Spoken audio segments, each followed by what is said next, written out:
तर विलीनीकरणावर अजितदादा चर्चा करत होते असं हसन मुश्रीफ यांनी सुद्धा म्हटलंय।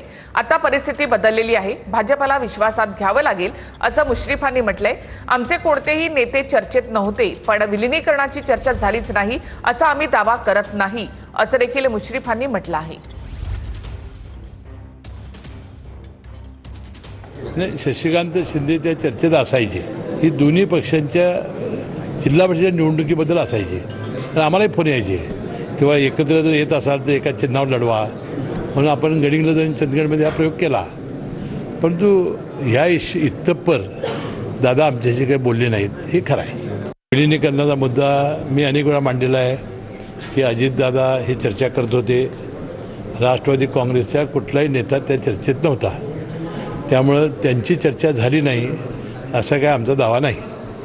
आता सवाल काय की दादा गेल्यानंतर जी परिस्थिती बदललेली आहे, आता भारतीय जनता पक्षाला आपल्याला विश्वासात घ्यावं लागेल, त्यांचे याबद्दल मत काय आहे ते बघावं लागेल।